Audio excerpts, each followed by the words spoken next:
Kalau saya mungkin bisa kualitas visual, karena ketika kualitas visual itu di bawah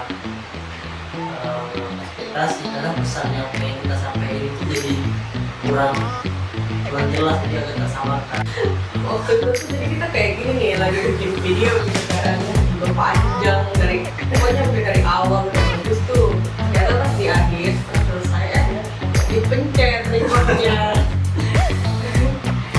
Apa sih indikator yang bisa menilai apakah sebuah konten itu berhasil atau tidaknya di masyarakat?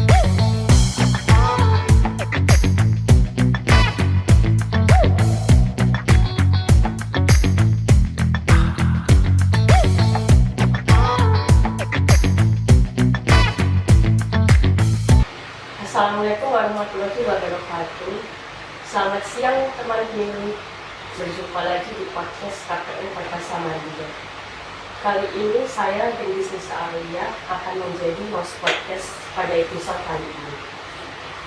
Nah, episode kali ini kita akan membahas mengenai cara membuat konten video yang baik dan mengelola media sosial instansi.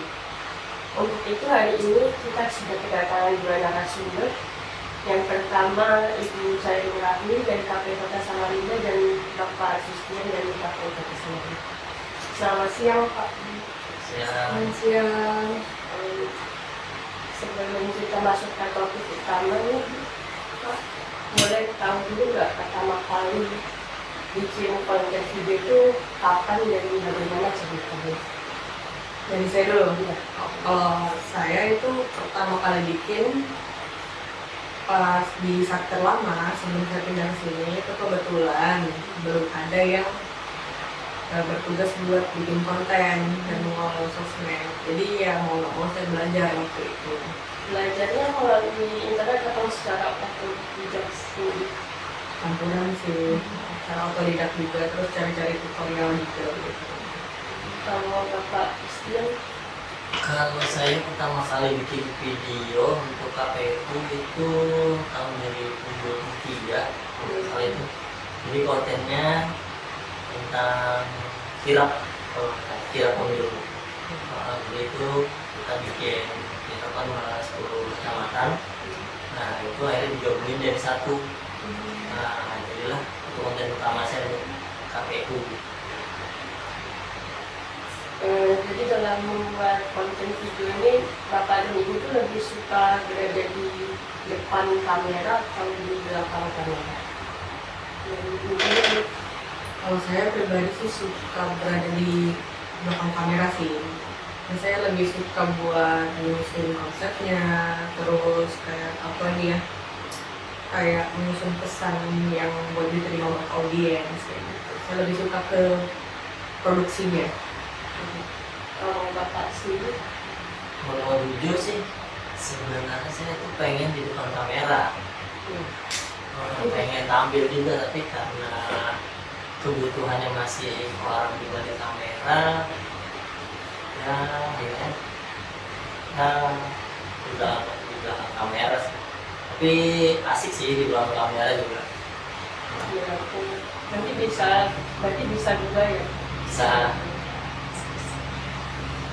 Nah, kalau selama membuat konten itu ada nggak sih pengalaman lucu atau kejadian lucu yang dialami Bapak dan Ibu?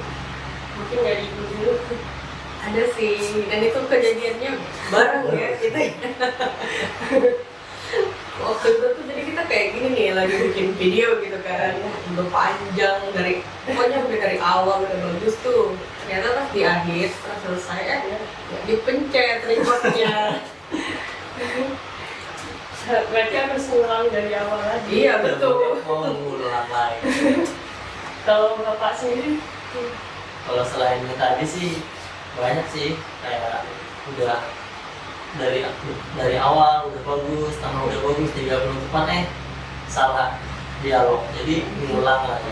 Berarti nggak bisa dihapus yang salahnya aja, tetap harus ngulang. Ada beberapa yang bisa, tapi ada beberapa yang nggak bisa karena potongannya itu karena nggak nyambung sih. Kalau Bapak dan Ibu sendiri dalam membuat konten itu inspirasinya dari mana ya, kalau boleh tahu? Mungkin dari ibu kan atau dari siapa? Dari ibu dulu mungkin. Kalau saya sih, kalau inspirasi kayak gitu ya, referensinya ya, saya sih nggak dari satu pihak aja sih, banyak sih yang bisa menjadi inspirasi kita. Biasanya saya cari yang storytellingnya bagus kayak gitu, visualnya itu menarik gitu. Tapi kalau buat sosial media instansi, saya biasanya sih acuannya ke KPU RI. Jadi tetap mengacu ke KPU ya. Iya betul. Kalau Pak Justin, Kalau saya sih kalau untuk inspirasi KPU sendiri bisa dari KPU itu untuk pembelajaran kalau kayak gitu pokoknya itu kadang lihat di konser atau di gadgetin sih gimana cara mereka menyampaikan atau teknik pengambilan gambarnya kayak gitu sih diikutin. nah kemudian dalam membuat konten itu Bapak dan Ibu lebih sering untuk merencanakan terlebih dahulu atau secara spontan saja gitu langsung? Ini dari Ibu dulu. Kalau saya sih pribadi suka direncanakan dulu, karena kan saya lebih suka pakai konten planning tuh, jadi terjadwal dengan jelas kapan sih hari ini apa sih yang mau di-upload atau apa sih yang mau dibikin. Tapi itu nggak menutup ruang buat spontanitas sebuah postingan gitu. Kan kadang ada tren yang muncul gitu kan di internet. Nah, kita kan kadang harus merespon juga tuh, mumpung lagi ngetren kayak gitu. Berarti kalau dalam membuat konten planning itu hal apa saja yang diperlukan? Jadi kita kalau buat konten planning itu kita udah jadwalin memang nih, kan kita udah tahu biasanya dalam bulan ini KPU tuh mau mengadakan kegiatan apa aja sih atau apa aja sih agendanya, itu yang kita susun. Terus kayak semisal mau ada hari besar atau ucapan apa, itu sudah tersusun dengan baik di dalam jadwal yang ada di konten planning kita itu. Kalau Pak sendiri? Kalau saya biasanya sih lebih banyak yang spontan sih. Cuman untuk yang di perencanaan kan kita udah tahu tuh jadwal hari untuk kegiatan apa. Jadi persiapannya udah ada. Konten ini kadang di antara persiapan kegiatan itu ada kayak mungkin nih sebelum kegiatan kita bikin iklannya nih buat masyarakat kalau kita mau bikin kegiatan ini yang gitu-gitu sih kebanyakan, jadi bisa spontan. Kadang datang sudah ada kegiatan A sudah kita rencanain, tiba-tiba di tengah-tengah ada yang spontan masuk buat support yang kegiatan ini tadi. Jadi sama sih. Itu melihat kondisinya. Iya tuh bisa permintaan. Nah kalau menurut Bapak dan Ibu itu kalau dalam membuat konten video itu lebih mementingkan kualitas visualnya atau pesan yang ingin disampaikan? Jadi ini dulu. Sebenarnya sama-sama penting sih ya. Tapi kalau saya pribadi sih, menurut saya lebih penting itu pesan yang mau kita sampaikan. Jadi audiens itu tahu nggak sih apa sih informasi yang kita mau kasih ke mereka gitu. Kalau Bapak sendiri? Kalau saya mungkin bisa kualitas visual sih. Karena ketika kualitas visual itu di bawah ekspektasi, karena pesan yang pengen kita sampaikan itu jadi kurang jelas, jadi agak tersamarkan. Makanya kalau misalkan kualitas visual bagus, itu kita bisa kasih caption yang membantu menyampaikan pesan yang kita mau informasi ke masyarakat. Nah kalau dari Bapak Ibu sendiri itu ada nggak sih aplikasi editing yang sering dipakai atau yang menjadi favorit? Ibu dulu mungkin. Kalau buat desain grafis ya, saya sih sekarang lagi suka pakai Canva karena kan efektif dan efisien. Lagi pula dia kayak easy to use gitu. Kalau misal lebih kompleks, kita bisa pakai Corel Draw, Illustrator, atau Photoshop. Dan kalau memang yang mau cepet, ringkas dan mudah ya pakai Canva. Kalau buat video biasanya kita pakai Filmora. Berarti yang ibu sarankan untuk pemula itu yang mana? Kalau menurut saya sih pemula enak pakai Canva itu. Kalau bapak sendiri, Kalau saya kalau untuk editing foto itu saya pakainya Adobe Photoshop. Untuk pembuatan poster-poster, banner itu yang buat di sosial media saya pakai Canva. Kalau untuk editing video bisa pakai Power Director atau Filmora. nah kalau dalam membuat konten itu biasanya dari tercipta ide sampai konten dipublikasikan itu biasanya memakan waktu berapa lama? Kalau dari ibu dulu, Kalau dari saya ya tergantung dari seberapa kompleks sih konten yang kita bikin itu. Kalau misalnya dia kontennya yang sederhana aja, kompleksitasnya lebih rendah, itu paling 1 sampai 2 hari udah jadi. Terus misal dia lebih butuh editing yang ekstra, misalnya seperti podcast, itu bisa semingguan sih.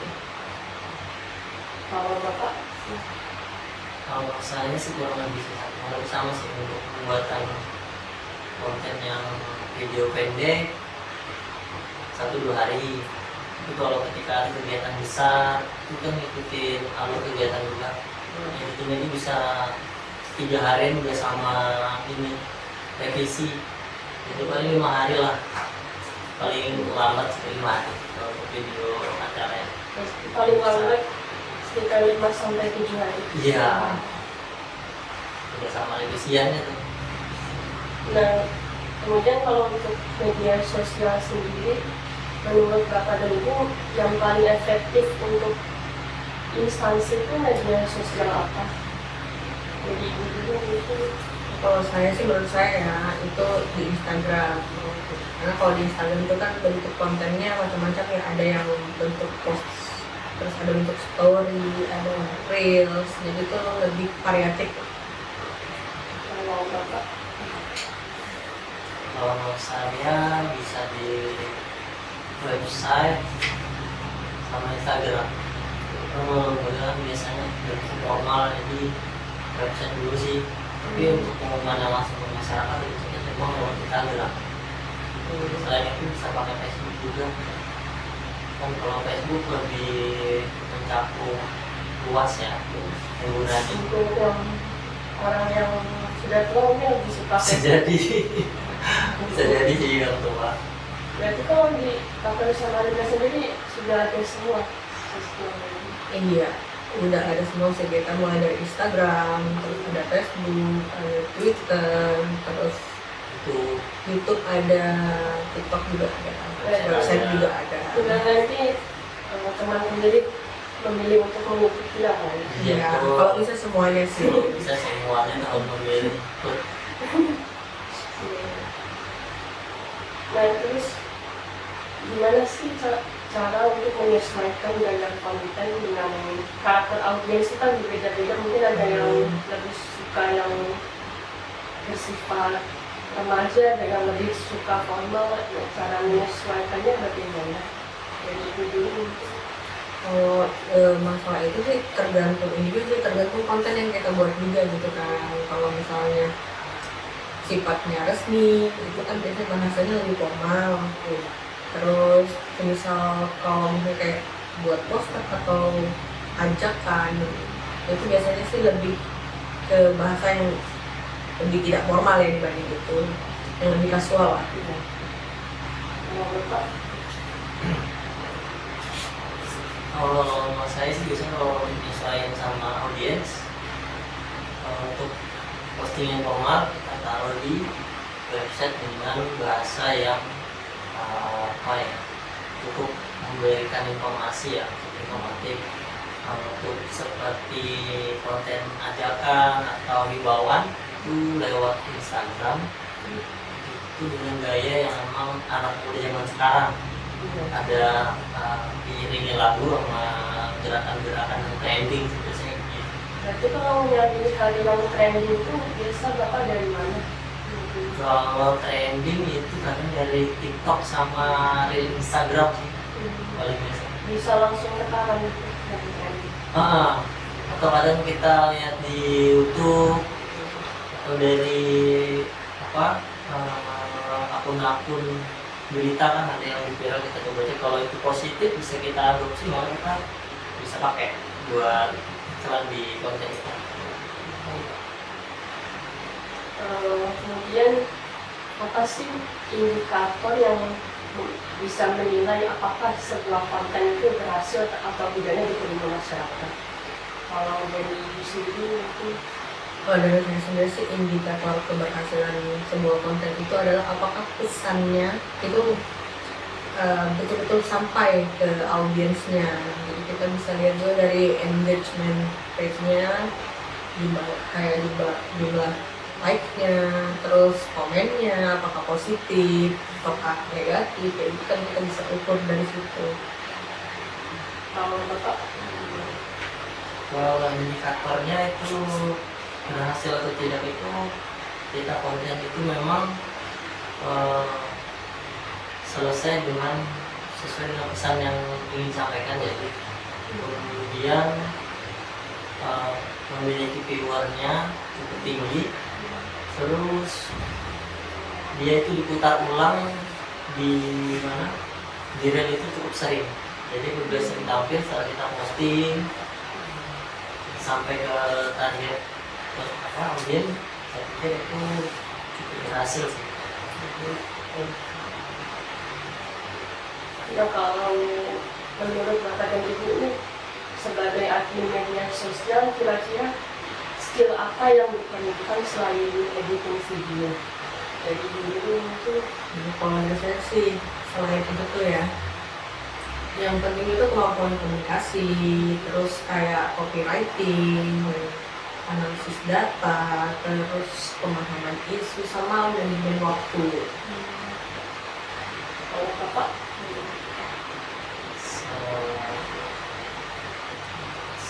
Karena itu selanjutnya kurang lebih sih komunikasi, terus kemudian kemampuan menulis, ya copywriting tadi kan, kemudian memiliki wawasan yang cukup luas dan memahami aturan instansi tersebut sih.